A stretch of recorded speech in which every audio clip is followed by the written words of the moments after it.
Hello guys, welcome to another video in my channel. अभी हम जिस मैच के बारे में बात करने वाले हैं वो है कल सुबह को होने जाने वाला शेफील्ड शील्ड का मैच, जो कि होने जा रहा है न्यू साउथ वेल्स और विक्टोरिया के बीच में।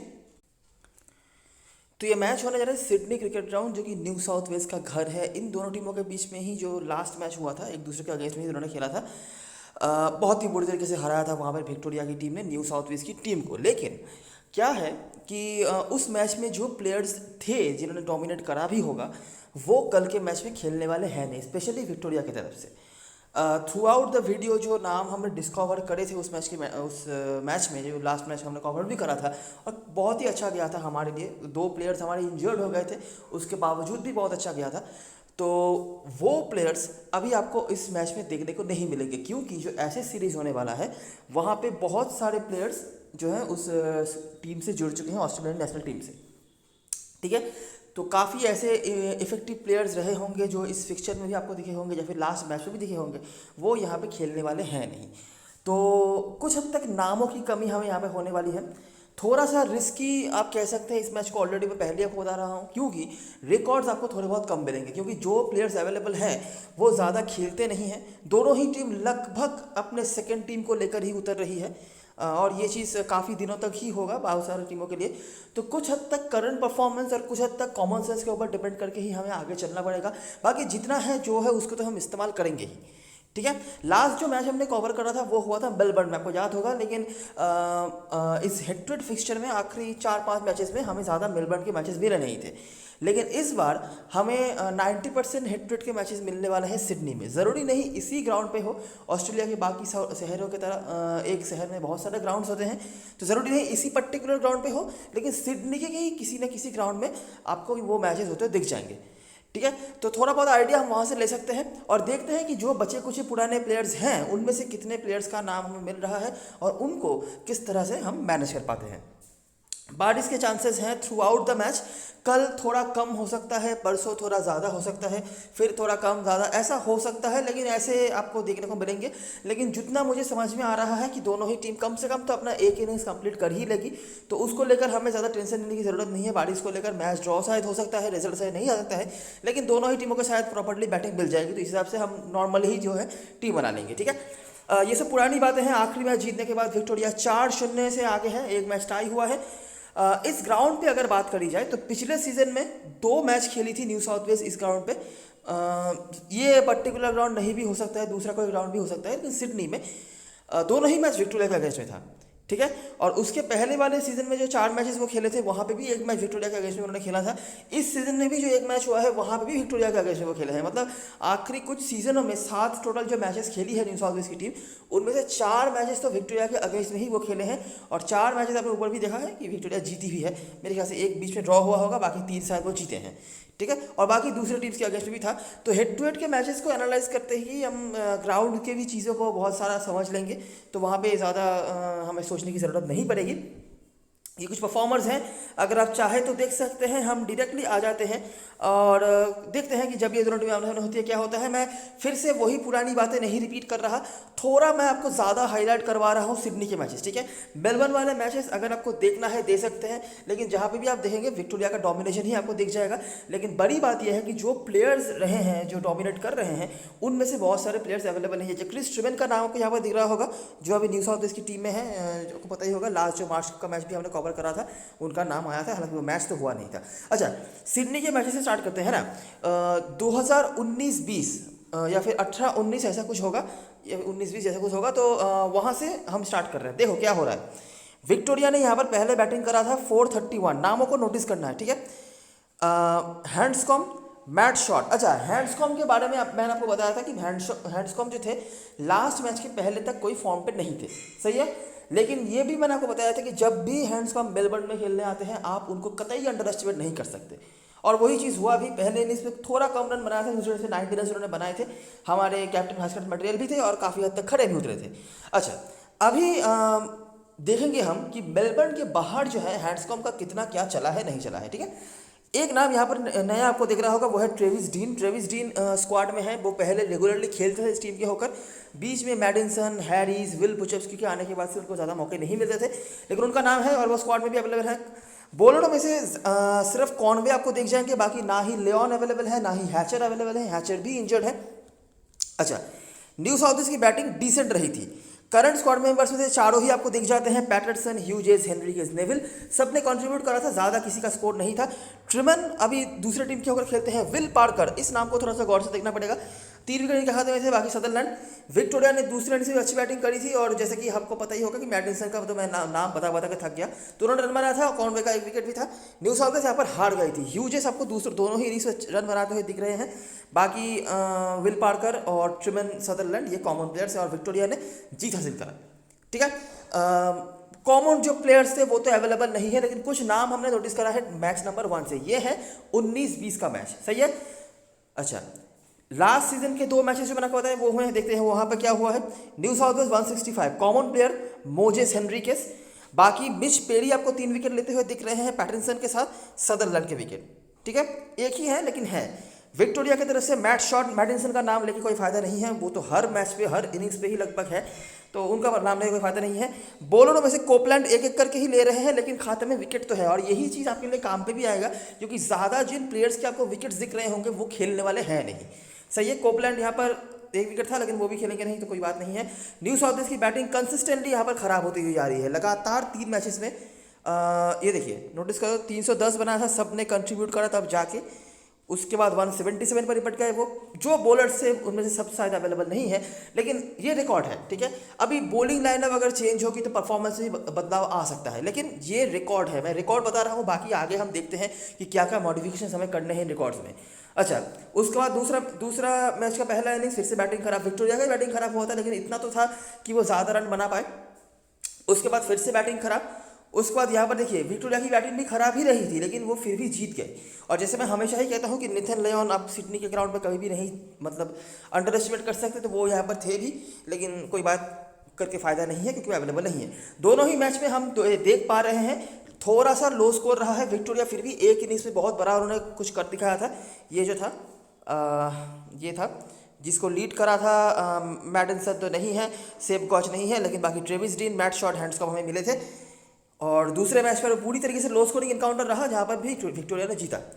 चौथा मैच, ठीक है, पिछले सीजन का लास्ट मैच जो था इस ग्राउंड पे, विक्टोरिया की बैटिंग वापस से खराब रही। मैट शॉट फिर से आपको दिख रहे हैं, और बाकी कॉनवे ने यहाँ पर 6 विकेट निकाला हुआ था, तो कॉनवे यहाँ पर लीड भी कर रहे थे, और काफ़ी अच्छी बॉलिंग उनकी थी। बाकी कमिंस वगैरह भी खेले होंगे, लेकिन ज़्यादा विकेट कॉनवे ने लगा था। न्यू साउथ वेल्स 364, फिर से वही नाम, मोजेस हेनरिकेस, ठीक है, पीटर नेविल।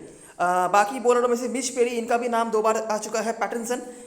विक्टोरिया की बैटिंग इस बार सही रही थी, और ये देखिए सेम सिचुएशन पर जब न्यू साउथ वेल्स आ रही है वो मैचेस हार रहे हैं, लेकिन विक्टोरिया जब आ रही है तो वो मैचेस बचाने की भी टेक्निक को जानते हैं, और वो मैच बचा भी रहे हैं। ठीक है, हैंड्स को हमने यहाँ पर मैच बचा लिया था, बाकी कोपलैंड और कमिंस के विकेट थे, लेकिन वो अवेलेबल नहीं है। मैडिसन तो है ही, हैरिस एक कुछ परफॉर्मर थे। ये मैच था, यही एक लौता मैच था आखिरी 5 मैचेस की अगर हम बात करें तो, जो ड्रॉ हुआ था, और वहाँ पे कुछ हद तक आप कह सकते हैं new South Wales as per थी भी, लेकिन विक्टोरिया ने यहाँ पर भी मैच को छीन ही लिया था at the end of the day. और लास्ट जो मैच, मतलब इस सीजन का जो मैच था, अगर हम उसको, अच्छा यहाँ पे बैटिंग अच्छा हुआ था न्यू साउथ वेल्स का, जिसको लीड करा था मोजेस हेनरिकेस ने। इस वाले मैच पे कोई भी बैटिंग अच्छा नहीं हुआ था एक भी इनिंग्स में न्यू साउथ वेल्स की तरफ से, तो फिर भी मोजेस हेनरिकेस का परफॉर्मेंस था। यहाँ पर हमें फिर से देखने को मिला था न्यू साउथ वेल्स का परफॉर्मेंस, यहाँ पर भी मोजेस हेनरिकेस थे, साथ में कर्टिस पैटरसन, नेविल, जिनका भी नाम रिपीट हो रहा है, और ह्यूजेस थे। अच्छा, और लास्ट जो मैच हुआ था, जो कि इस दिन का पहला मैच था, विक्टोरिया की बैटिंग अच्छा नहीं हुआ था। यहाँ पे 199 रन बनाया था। सेमूर आपको दिख रहे हैं, जोनो मेरिलो यहाँ पे खेले थे, रन बनाया था कुछ हद तक उन्होंने। बाकी बॉलरों में से यहाँ पर तनवीर सांगा थे, ये भी कल के मैच में खेलने वाले हैं तनवीर सांगा, और मोस्ट प्रोबेबली मेन स्पिनर भी होने वाले हैं। तो जो भी हो, न्यू साउथ वेल्स की बैटिंग वापस से खराब। कर्टिस पैटरसन का नाम आया है, मोजेस हेनरिकेस यहाँ पर शायद खेले नहीं होंगे, या फिर ऐसा कुछ होगा। बॉलरों में से करंट स्क्वाड में पेरी आपको दिख रहे हैं, सदरलैंड, मैट शॉट, पेरी का भी नाम कई बार आ चुका है, आपने नोटिस करा होगा। विक्टोरिया ने काफ़ी अच्छी बैटिंग करी थी, हालांकि लीड करने वाले प्लेयरों में से कोई अवेलेबल नहीं है, और न्यू साउथ वेल्स वापस से मैच इनका खराब रहा, जहां पे लीड करा था सदरलैंड और मैट शॉट। सदरलैंड तो है ही, कंसिस्टेंट इनका परफॉर्मेंस आया है, और ये चीज़ हमने लिमिटेड ओवर में नोटिस करा है। शायद आप इनको कैप्टन वाइस कैप्टनसी के लिए कंसिडर नहीं करेंगे, लेकिन कंसिस्टेंट परफॉर्मर है, ये वर्ड आप इनके लिए यूज़ कर सकते हैं। तो ये है। अच्छा, अगर मैं थोड़ा स्पेसिफिक हो जाऊँ, तो ये जो मैच था, ये हुआ था पर्टिकुलरली इसी ग्राउंड पे, ठीक है, जो मैच न्यू साउथ वेल्स हारी भी थी। यार आपने देखा कि यही एक लौता मैच भी था मेरे ख्याल से जहाँ पर हर एक इनिंग्स में न्यू साउथ वेल्स की बैटिंग खराब रही थी, सही है। और बाकी ओवरऑल सिडनी में जो हम देख पा रहे हैं, ऑफ कोर्स विक्टोरिया तो आगे है ही, वो इस फिक्चर में भी आगे हैं। बैटिंग में शायद हमें कॉमन परफॉर्मर ज़्यादा नहीं देखने को मिल रहे हैं, लेकिन एक तो चीज़ हम नोटिस कर पा रहे हैं कि न्यू साउथ वेल्स इस पिक्चर में काफ़ी पीछे रही है। At the end of the season जब हम रैंकिंग देखते हैं ना, तब हम देखते हैं या तो न्यू साउथ वेल्स जैसे कि सेकेंड लास्ट सीजन में चैंपियन थे, पिछले सीजन में रनर अप थे, लेकिन इस फिक्चर में कैसे भी करके उनका डाल नहीं गल रहा है हिस्टोरिकली, ठीक है। ज़रूर जो प्लेयर्स परफॉर्म कर रहे थे, बेस्ट परफॉर्मर थे, वो अवेलेबल नहीं होंगे, लेकिन हिस्ट्री इनके सपोर्ट में कहीं से भी नहीं आता है विक्टोरिया के अगेंस्ट में, सही है। कुछ प्लेयर्स हमने नोटिस करे हैं जो उस तरह से शायद आपके नज़र में नहीं आते अगर मेन प्लेयर्स खेल रहे होते, लेकिन अभी वो ही खेलेंगे तो उनको हमें कंसिडर करना पड़ेगा। कुछ पॉइंट्स हमने नोटिस कर रहे हैं, जिनमें से सबसे बड़ा पॉइंट तो ये है कि न्यू साउथ वेल्स की बैटिंग बहुत ख़राब रही है। एक बार के लिए शायद विक्टोरिया का बैटिंग सही हो जाए, लेकिन न्यू साउथ वेल्स को हर मैच पे ही उनको 2 बार बैटिंग करनी पड़ी है, ठीक है। इस मैच को छोड़कर मेरे ख्याल से ये जो लास्ट मैच था, सेकेंड लास्ट मैच था इस ग्राउंड पे, ये वाला, यहाँ पर शायद बारिश वगैरह हुआ होगा क्योंकि ज़्यादा रन तो बने नहीं थे, 3 ही इनिंग्स हुआ था। अच्छा, न्यू साउथ वेल्स की तरफ से 2 मेजर परफॉर्मर्स हमने देखे हैं, मोजेस हेनरिकेस, 2 नहीं, मैं आप एक ही कह सकते हैं, मोजेस हेनरिकेस। इसके अलावा एक आध इनिंग्स में कर्टिस पैटरसन, एक आध इनिंग्स में डैनियल ह्यूजेस, एक आध इनिंग्स में पीटर नेविल। इनके बाहर हमें ज़्यादा कुछ देखने को नहीं मिल रहा है, ठीक है। बॉलिंग से अगर करंट स्कोर में बस बात कर लीजिए तो कॉनवे का नाम हमने देखा है, एक बार उन्होंने 6 विकेट निकाला हुआ था। लास्ट मैच में तनवीर सांगा ने भी 3 विकेट निकाला हुआ है, बाकी कुछ खास नहीं। विक्टोरिया की तरफ से करंट स्कोर मेंबर्स में तो ऑफकोर्स हैंड्सकॉम है, कुछ मैचों में उन्होंने रन बनाया है, लेकिन बहुत कंसिस्टेंट वो नहीं रह पाए हैं, ठीक है। आपने नोटिस भी करा होगा, जैसे कि अगर आप नोटिस करके देखो, लास्ट मैच जो हुआ था इस राउंड पर विक्टोरिया ने जीत हासिल करा, लेकिन हैंड्सकॉम का खास कुछ नहीं था। यहाँ पे एक 100 उन्होंने ज़रूर मारा था, यहाँ पे इस मैच पे 100 नॉट आउट भी थे। उसके पहले अगर हम हैंड्सकॉम ढूंढने जाएंगे तो हमें ज़्यादा नहीं मिलने वाले हैं वो। यहाँ पर 41 का एक स्कोर उनका था, उसके बाद 54, यही कुछ है। आप अगर यही अच्छा, ये मेलबर्न में था वैसे। अच्छा, तो यहाँ पर हम 4 मैचेस जो देख रहे हैं सिडनी में, सिडनी की बात कर रहा हूँ, सिर्फ 2 बार हैंड्सकॉम का नाम आया है। 40+ स्कोर उन्होंने जो बनाया है, एक 100 और एक 41। तो जैसा मैं हमेशा कहता हूँ कि हैंड्सकॉम का बेस्ट परफॉर्मेंस मेलबर्न में आता है, और वो चीज़ यहाँ पे भी ट्राइड एंड ट्रस्टेड चल रहा है वैसे तो अभी तक। बाकी अभी टीम्स बदल सकते हैं, कुछ यंग प्लेयर्स खेल सकते हैं सामने बॉलिंग लाइनअप पे, तो चीज़ें बदल भी सकती हैं, लेकिन ये हिस्ट्री है। विक्टोरिया की तरफ से कुछ नाम और भी हमने देखे हैं, जैसे कि Will Sutherland, Matt Short, Will Parker, Mitch Perry, ये कुछ नाम है, जेम्स पैटिंसन, ये कुछ नाम है जिनको हमने हिस्टोरिकली नोटिस करा है। अच्छा, तो यहाँ पर समराइजेशन पे अगर हम आ जाए, अच्छा ये जो लास्ट मैच हुआ था अगर आप वो देखना चाहते हैं तो देख सकते हैं। मैं आपको फिर से रिमाइंड करवा दूं कि क्या हुआ था। विक्टोरिया ने बना था 313, हमारे कैप्टन जो थे मैडिसन, इन्होंने 100 मारा था। बाकी सेमूर जिन्होंने भी काफ़ी अच्छा परफॉर्मेंस करा था, हमारे पंट थे, आपको याद होगा स्मॉल लीग में हम ले नहीं पा रहे थे मार्कस हैरिस के लेने के चक्कर में, लेकिन ये हमारे काफ़ी अच्छे पिक भी थे और उन्होंने परफॉर्म भी करा था। बाकी बॉलरों में से जितने भी बॉलर्स ने विकेट निकाला था उनमें से कोई भी अवेलेबल नहीं है। न्यू साउथ वेल्स की बैटिंग एज यूजुअल अनएक्सपेक्टेड खराब हुआ, डैनियल ह्यूजेस ने रन बनाया था। बाकी करंट स्कोर के बॉलरों में से सदरलैंड, पार्कर, पैटरसन, पेरी आपको दिख जाते हैं। विक्टोरिया की बैटिंग दूसरे से भी अच्छी रही थी, यहाँ पर हैंड्सकॉम के साथ मैट शॉट और मैडिसन ने परफॉर्म करा था। जैक एडवर्ड्स ने यहाँ पर काफ़ी ज़्यादा बॉलिंग कराई थी क्योंकि कोपलैंड इंजर्ड हो चुके थे। वैसे भी इनको बॉलिंग मिल सकती है, लेकिन इतना ज़्यादा नहीं जितना ज़्यादा यहाँ पर उन्होंने कराया था, और विकेट्स भी निकाले थे। सबसे बड़ी बात तो वही है। इस फॉर्मेट में जैक एडवर्ड्स की बॉलिंग काम पे आ सकती है, ये आप कंसीडर कर सकते हैं। न्यू साउथ वेल्स की बैटिंग यहाँ पर भी खराब रही थी, सिर्फ कुछ हद तक रेजिस्टेंस दिखाया था ह्यूजेस ने, को पता होगा 70-80 के आसपास रन बना था। बाकी पूरी की टीम बिछड़ ही गई थी। पेडी, पैटिंसन, सदरलैंड, शॉट फिर से यहाँ पर रहे हैं। और समराइजेशन पे 2 नाम हमें मिले थे, हैंड्सकॉम, मैडिसन। हैंड्सकॉम आपने देखा होगा कि बेस्ट परफॉर्मेंस उनका मेलबर्न के ग्राउंड पे आता है। ये जो 2 50+ स्कोर हैं वो दोनों ही उन्होंने 2 50+ स्कोर और एक 100 भी मेरे ख्याल से उन्होंने मेलबर्न के ग्राउंड पे मारा हुआ है, और एक 100 सिर्फ है इस ग्राउंड पे। जो मैच उन्होंने बचाया था, जो एकमात्र मैच ड्रॉ हुआ है इस ग्राउंड पे या फिर इस फिक्चर में, वो 100 उन्होंने मारा था इसी ग्राउंड पे, ठीक है। बाकी कंसिस्टेंट तो ऑफकोर्स वो नहीं रहते हैं मेलबर्न के बाहर ज़्यादा, ये मुझे बताने की ज़रूरत नहीं है, मैं कई बार बता चुका हूँ।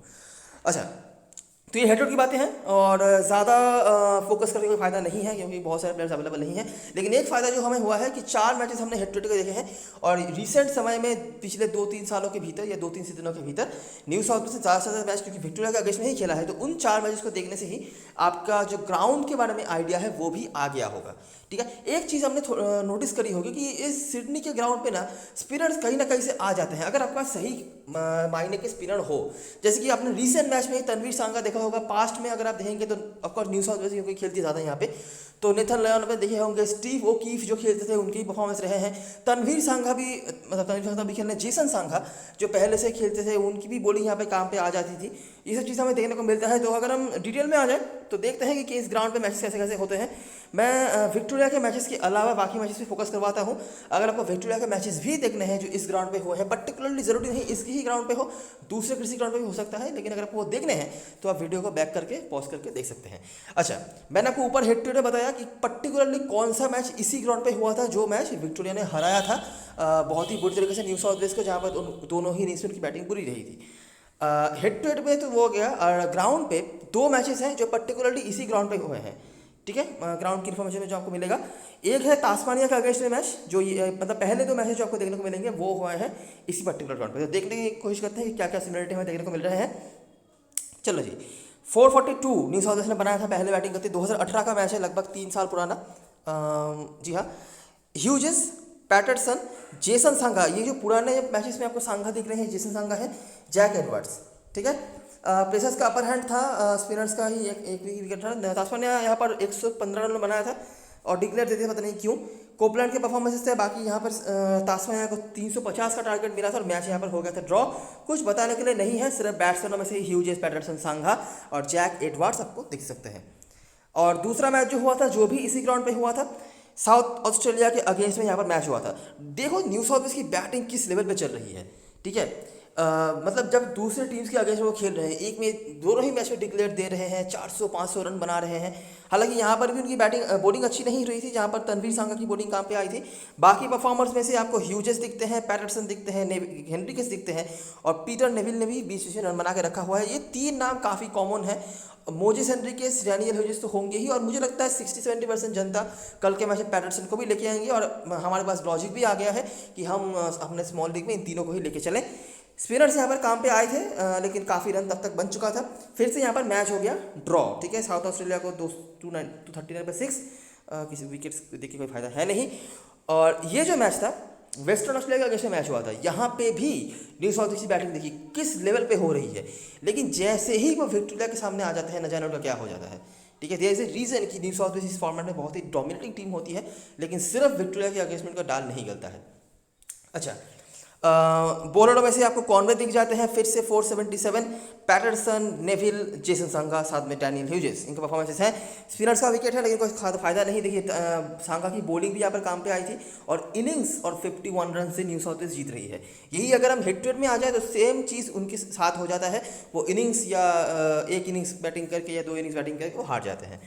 ठीक है, तो तीनों ही मैच में एक जो चीज़ हम कॉमन देख पा रहे हैं कि बहुत ही ज़्यादा रन बना रही है न्यू साउथ वेल्स। सामने वाली टीम ही मोस्ट ऑफ द रन बना ही जा रही है, लेकिन कभी कभार अपने बॉलिंग के चलते वो जीत भी जाते हैं। ठीक है, और लेकिन जो कॉमन चीज़ है कि उनकी बैटिंग अच्छी हुई है। तीनों ही मैच में जो प्लेयर्स हमें दिखे हैं वो है ह्यूजेस, पैटरसन। ठीक है, बाकी शायद मोजेस हेनरिक्स खेले नहीं होंगे, नहीं तो इस ग्राउंड में वो भी कंसिस्टेंट होते हैं। पीटर नेविल हमने देखा है, तनवीर, जेसन सांगा हमने देखा है, जो कॉमन परफॉर्मेंस से आ रहे हैं। अभी अगर हम विक्टोरिया के मैच को देखने आ जाए तो सेम चीज़ देखिए, वही चीज़ जो न्यू साउथ वेल्स दूसरे टीमों के साथ कर रही है, विक्टोरिया आके वही चीज़ उनके साथ भी करे जा रहे हैं।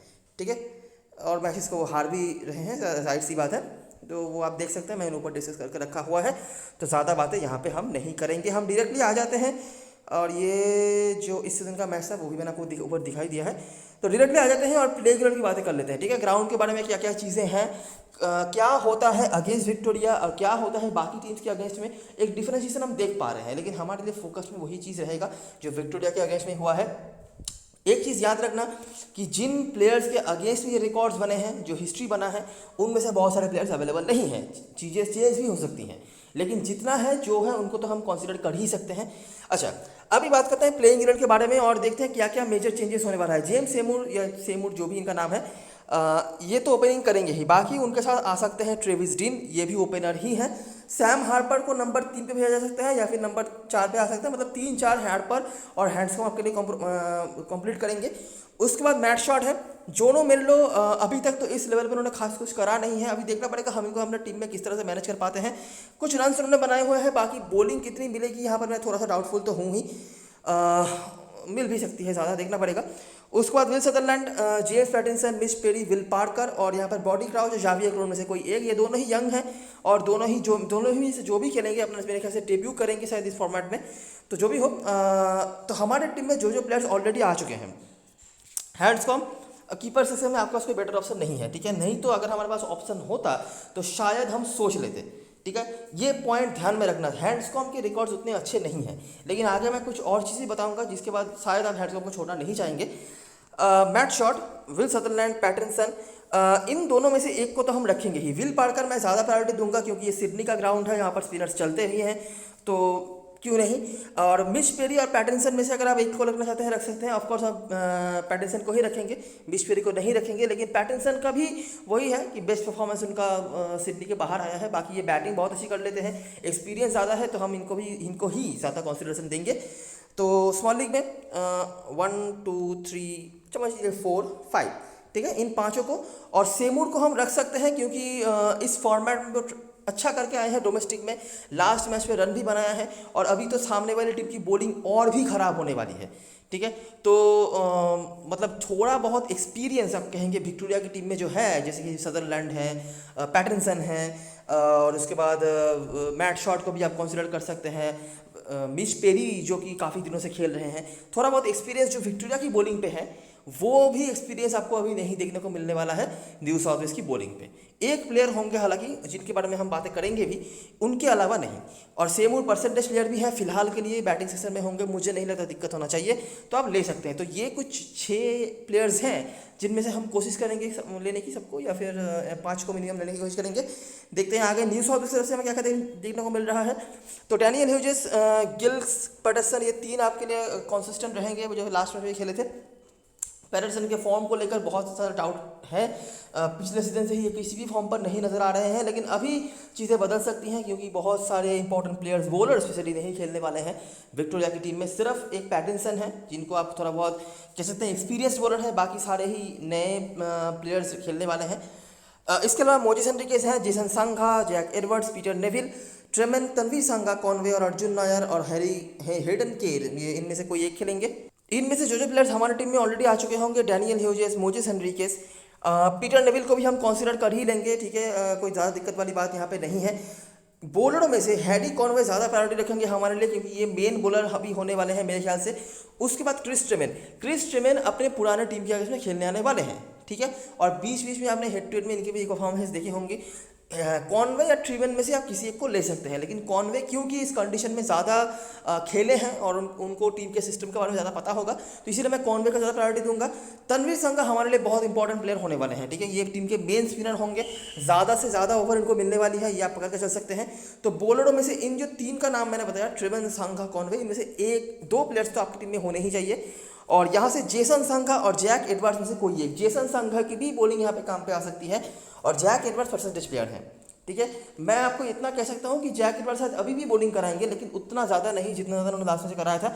बाकी जेसन संघा के नाम अपनी हिस्ट्री में देखे होंगे, बाकी फॉर्म को लेकर मैं ज़्यादा कुछ गारंटी नहीं दे सकता, दोनों में से आप एक को ले सकते हैं, ठीक है। तो स्मॉल लीग में हम किन किन प्लेयर्स को रखेंगे, ह्यूजेस, पैटरसन, हेनरिकेस, इन तीनों में से 2 को रखेंगे, 5 प्लेयर्स यहाँ से होगा और इन तीनों में से एक, इन दोनों में से एक को, और नेविल, ये 7 ऑप्शन हैं जिनमें से हम 5 या 6 ऑप्शन को रखेंगे। कैप्टन में चॉइस की बात करें तो पीटर हैंड्सकॉम और मैट शॉट की इर्द गिर्द लोग जा सकते हैं, ये मतलब ये जो जितने नाम आप देख रहे हैं ये सबके टीम में होंगे, इसमें कोई डाउट नहीं है। बाकी कैप्टन मैसेरन कौन होंगे ये थोड़ा देखना पड़ेगा। पीटर हैंड्सकॉम ऑफकोर्स मैं मेलबर्न के बाहर कैप्टनसी के लिए सजेशन नहीं दूंगा, टीम में बिल्कुल रखना है क्योंकि इनके अलावा और कोई बेटर कीपर ऑप्शन आपके पास नहीं है। पीटर नेविल हैं लेकिन हैंड्सकॉम को छोड़ के शायद नहीं, हम हैंड्सकॉम के साथ ही रख सकते हैं।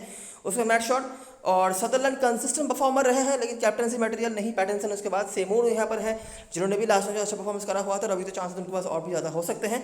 Travis Dean, New South Wales की तरफ से डैन ह्यूजेस और मोजेस हेनरिकेस परसेंटेज कैप्टन हो सकते हैं, ठीक है, क्योंकि वैसे भी ऑलराउंडर सीजन में होने वाले हैं और अभी इस सीजन में ज़्यादा मैच वो खेले नहीं हैं इस ग्राउंड पे। हालांकि सिडनी में हमेशा ही मोजेस हेनरिकेस बेटर प्लेयर माने जाते हैं, तो देखना पड़ेगा। हमारे लिए काफ़ी अच्छे कैप्टन बन सकते हैं। डैनी ह्यूजेस ने भी काफ़ी रन्स बनाए हुए हैं, थोड़े से मतलब क्या कहूँ इनकंसिस्टेंट रहे हैं, ठीक है, उतना कंसिस्टेंट नहीं जितना कि वो लिमिटेड ओवर में रहते हैं इस ग्राउंड पर, लेकिन ऑफकोर्स टीम में रखने वाले प्लेयर हैं। और लास्ट मैच में यही एक लौते प्लेयर थे जिन्होंने थोड़ा बहुत फाइट बैक करा था न्यू साउथ वेल्स की तरफ से। उसके बाद जैक एडवर्ड्स, कर्टिस पैटरसन वैसे तो परफॉर्मेंस उनका कुछ रहा नहीं है, लेकिन और कोई ऑप्शन भी आपके पास नहीं है, तो इसीलिए इनका नाम ऑटोमेटिकली आ जाता है। जेसन संगा, तनवीर संगा दोनों ही अच्छे ऑप्शन हैं। जेसन संगा बैटिंग से उतना अच्छे फॉर्म पर नजर नहीं आ रहे हैं।